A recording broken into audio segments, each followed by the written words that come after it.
Welcome to Salem Witch Trials Daily for Thursday, July 21st, 1692. I'm Josh Hutchinson. Today we focus on 3 generations of one family: Anne Foster, her daughter Mary Lacey Sr., and her granddaughter Mary Lacey Jr. As July 21st begins, Anne Foster and Mary Lacey Sr. are in jail, and a warrant has been issued for the arrest of Mary Lacey Jr. This is Sarah Jack. In Andover, Constable Ephraim Foster arrested teenager Mary Lacey Jr. for suspicion of witchcraft performed against Elizabeth Ballard.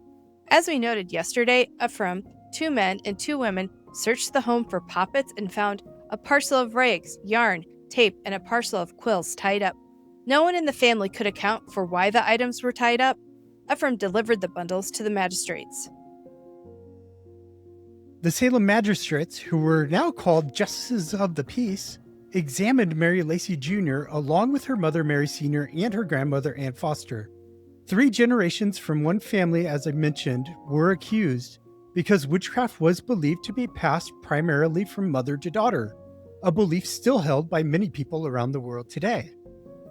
One of my ancestors, Mary Hale, who was tried for witchcraft in Boston, had a daughter and granddaughter also tried for witchcraft, Winifred Benham and Winifred Benham Jr., in Hartford, Connecticut. And Anne Foster confirmed her 3 previous confessions and also stated that the witches at the meeting in Salem Village spoke about afflicting in that village in order to establish the devil's kingdom. One of the magistrates told Anne about her daughter's confession. She said she did not know that her daughter had ridden upon a stick with her and Martha Carrier to fly to the witches' meeting. Upon further questioning, Anne said she did not know her daughter was even a witch. Pressed harder, Anne said she did not see her daughter at the meeting, and she did not make Mary Sr. a witch 13 years ago. In fact, Anne said, quote, "I know no more of my daughter's being a witch than what day I shall die upon."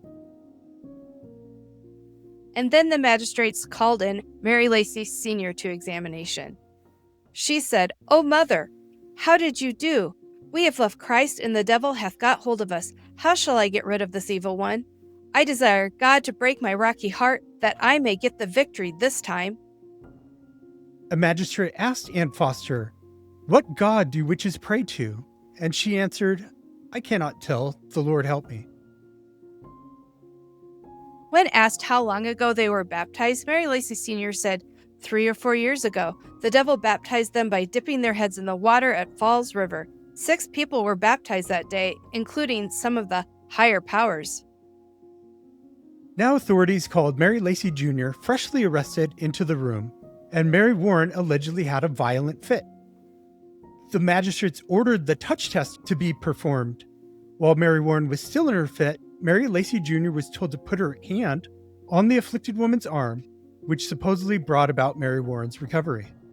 When a magistrate asked how Mary Lacey Jr. had hurt Elizabeth Ballard, she replied, "I cannot tell.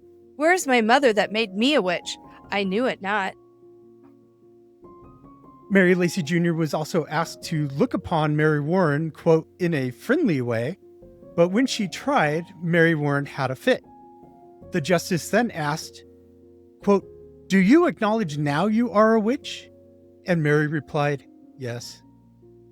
Upon additional questioning, Mary said that she had been a witch for a week or less. The devil appeared to her in the shape of a horse and encouraged her not to be afraid of anything, for he would not expose her. But, Mary said, "He has proved a liar from the beginning." That lying horse. Satan ordered Mary to kill a tinker in the town, but she would not. He also appeared to her as a round, gray thing and urged Mary to sign his book. Mary Jr. did not admit to signing the devil's book, but she did agree that the devil told her to worship him and asked her to afflict people. So she was willing to do that without a contract? Without a contract, she would just freelance, pick up a job here and there. This is the thing of nightmares. She said she'd been in bed when the devil came, and he woke her by making a strange noise. He promised that she would not want for nothing and would not be exposed as a witch. Now she said this happened a little more than a year ago. Her story keeps changing as we go along, so buckle up for the ride. The justice brought up the fact that Mary had once run away from home for 2 days, and he asked if the devil appeared to her then. Mary said, "No, but he put such thoughts in my mind as not to obey my parents." Mary said the devil ordered her to afflict Timothy Swan and claimed that Richard Carrier comes out with her at nights to afflict people. Mary and Richard were joined by her mother and grandmother and his mother, Martha. When the confession up to this point was read in court, Mary Lacey Sr. acknowledged that her daughter had named the witches who were part of their group. Mary Lacey Jr. said she did not know any other witches in Andover. Asked how high they flew on their sticks or pole, she said they sometimes soared over the treetops. She said she had been to one witch meeting in Salem Village, which was held at noon. That would be at the Reverend Parris's house. A magistrate asked Mary if they had anointed themselves before flight, which she denied. This question was based on an old myth that witches could slather themselves up with some belladonna and nightshade mixed with grease made from a human baby's fat. We did an episode about this on our podcast, The Thing About Witch Hunts, with guest Dr. Michael Osling. Mary Lacey Jr. said that they didn't do the flying. Instead, she rode there on a hand pole carried by the devil, and Richard Carrier rode on another pole. It was Satan who did the flying. The devil appeared as a man with a high-crowned hat, just like the devil in the 1669 witch trials at Moore, Sweden, which were known to the colonists of Massachusetts. The trials had been publicized by a German theologian working in England, Anthony Horneck. Horneck published his account in 1682, and then it was appended to later editions of Joseph Glanville's popular book, Sadducismus Triumphatus. Mary Lacey Jr. told the court that the devil urged her to pray to him and serve him. He told her he was a god and lord to her. In return, the devil promised Mary she would want for nothing, would obtain glory with him, and they would have happy days. Overall, things would be much better for Mary if she obeyed the devil. 2 companies of witches attended the meeting. At first, Mary said the only man at the meeting was fellow teenager Richard Carrier, but following a series of leading questions, she finally answered that, yes, George Burroughs, he was there too. Communion was served at the meeting with brown bread and red wine. The witches had earthen cups and a table, but there wasn't enough bread, so some ate bread they had brought from home, and others stole bread from local people. Some of the bread was reddish in color. Mary claimed that Richard Carrier drew cider at the home of Joseph Ballard this spring, while he and other witches were there tormenting Ballard's wife, Elizabeth. Richard's mother, Martha, drank cider, as did Mary's mother and grandmother. Later in the examination, Mary said that Martha Carrier's spirit had drawn the cider. They drank the cider bodily, and they had been to Salem Village bodily. Nobody had seen them at either place because the devil put a mist before people's eyes. However, if someone struck at a specter with a staff or sword, the witch would be hurt physically. In fact, Mary's grandmother, Ann Foster, had been hurt on her arm, and her mother, Mary Lacey Sr., had been hurt on her hip. And the devil threatened that if they didn't go back out and afflict, despite their injuries, he was going to hurt them worse. Mary said she had known the devil for about 15 months. She denied ever being in Salem Village and said the only people she'd afflicted were Timothy Swan, Elizabeth Ballard, and Mary Warren. However, the judge asked whether she had hurt Deacon James Fry's child, and she admitted she had, and that Richard Carrier was with her. He told Mary that James Fry had beaten his brother Andrew, and he would exact his revenge. Mary Warren claimed to see a young man on a table in court, and then she was afflicted. Mary Lacey Jr. said that she saw Richard Carrier sitting on Mary Warren's stomach. She also said, "There's a little boy at Deacon Fry's that is an unhappy boy, and I think he joins in this witchcraft. His name is Andrew Carrier, and he hurts Fry's child because Fry beat him."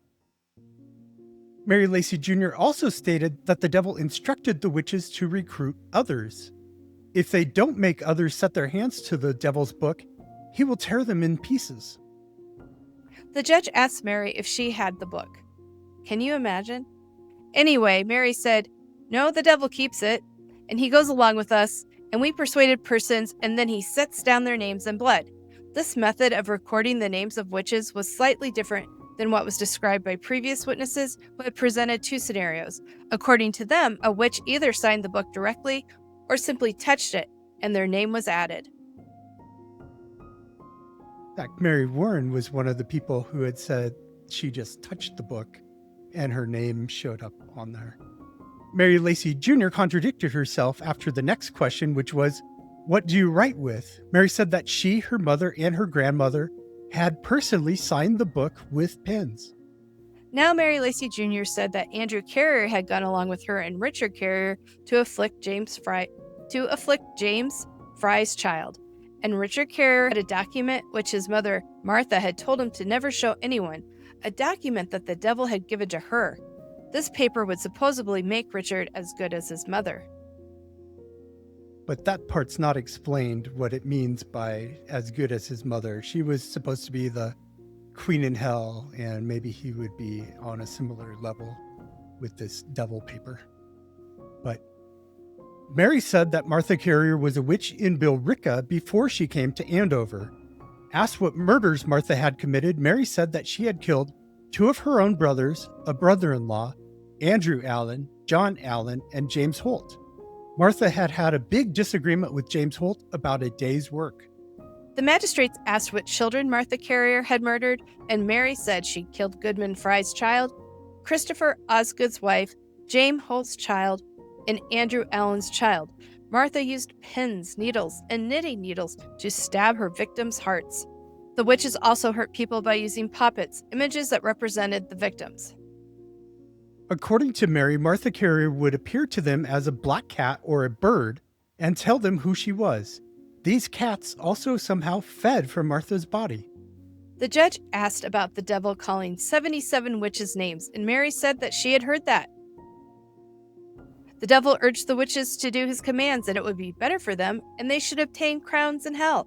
Martha Carrier would be queen in hell, and Minister George Burroughs would be the king.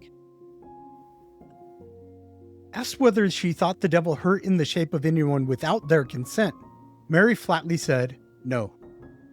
The devil had baptized Mary and told her to renounce her Christian baptism. When Martha Carrier was away in her spirit, her body was as if dead. When Mary would go in spirit herself, it was because Martha Carrier and her imps had called on her. And the next morning, Mary would know exactly what she had done as a specter. At the end of Mary Lacey Jr.'s confession, Mary Warren took Mary Lacey Jr.'s hand and was not afflicted. Mary Lacey Jr. begged for Mary Warren's forgiveness, and both fell a-weeping together. Mary Lacey Sr., who had apparently left the courtroom, was brought back in. A justice said, "Here is a poor, miserable child, a wretched mother and grandmother." Mary Lacey Jr. said, "Oh, mother, why did you give me to the devil twice or thrice?" Mary Sr. apologized and said she was sorry from her heart. Mary Jr. asked her to repent and call upon God. She said, "Oh, mother, your wishes are now come to pass, for you have often wished that the devil would fetch me away alive. Oh, my heart will break within me. Oh, that mother should have ever given me to the devil." She wept bitterly and cried out, "Oh, Lord, comfort me and bring out all that are witches." Then Ann Foster was brought back in, and Mary Jr. said, "Oh, grandmother, why did you give me to the devil? Why did you persuade me? Oh, grandmother, do not deny it. You have been a very bad woman in your time, I must needs say." The magistrate said, "Here is an argument of hope for this poor creature, that she will be snatched out of the snare of the devil, because there seems to be something of repentance. But as for you, old woman, though you have shown something of relenting, yet you retain a lie in your mouth. We desire you, therefore, to be free in the presence of God, and tell us the truth in this matter. Will you play with devouring fire, and will not you shun everlasting flames and the society of this devouring lion that has so ensnared you?" Mary Lacey Jr. pleaded with her grandmother to tell all. Anne said that Martha Carrier had killed James Fry's child, but said she had no part in it herself. Martha also killed Christopher Osgood's child and James Holt's child, and Mary Toothaker and one of her daughters were at the witch meeting in Salem Village. Anne said she didn't know Richard Carrier was a witch, and she didn't remember seeing him at the meeting. Mary Lacey Jr. said Richard was at the meeting and that she wanted the authorities to arrest him. The judge asked Mary Lacey Sr. if she knew Richard was a witch. She said yes. He came to Stephen Osgood's field one time where there was a team of oxen, and said if he pleased, he could make all this cattle drop down dead. Mary Jr. said that Richard Carrier and his mother had killed Christopher Osgood's child and wife. So they're all reiterating that they've killed these people. Anne Foster admitted that she had been in the devil's service for about 6 years. She had not fully confessed before because the devil wouldn't let her. Anne and her daughter confessed that they had signed the devil's book with red ink while they were at the meeting in Salem Village. Mary Warren had another fit and cried out against Richard Carrier. Mary Lacey Jr. prayed that Richard would be sent for. And Mary Lacey Sr. said that Martha Carrier also told her that she would be queen in hell. So Martha's going around telling everybody about this. Maybe she's bragging. Spectrally, presumably. Anne Foster and Mary Lacey Sr. confessed to receiving the injuries Mary Jr. had described while they were at the village meeting. And Mary Jr. said her grandmother was actually made a witch 7 years ago, not 6. Mary Sr. said the devil had carried her in his arms to Falls River when he baptized Mary Bradbury, Elizabeth Howe, and Rebecca Nurse at Newberry Falls. At that time, 3 or 4 years ago, there were about 100 witches in all. Mary Sr. also explained how puppets work. When she would imagine a cloth, a rag, or any such thing to be a person she wanted to hurt, she would roll up the rag or cloth, and then whatever she did to it happened to the person. Mary Sr. confessed that she, Mary Bradbury, Martha Carrier, Richard Carrier, and Mary Lacey Jr. had hurt Timothy Swan with an iron spindle and a tobacco pipe. The devil had helped her climb in Timothy's window. The justices of the peace swore out a warrant for the arrests of Richard and Andrew Carrier for afflicting Mary Warren. The sheriff or constable making the arrest was to search the Carrier house for paper or poppets that may relate to witchcraft. This testimony that we've been discussing today to us, not directly from the records of the Salem witch hunt, but from a Salem witch trial record that found its way in the hands of Governor Thomas Hutchinson in the 18th century when he was writing his history of Massachusetts. And then from there, a man in the 19th century read Governor Hutchinson's early manuscript of his history of Massachusetts and found this document copied verbatim in there. And so that's what we've talked about. Also in 1692, a copy of the examination record was made, but it's missing some of the details that we find in this version found by William Frederick Poole and published in the New England Historical and Genealogical Register, Volume 24, Number 4, in October of 1870.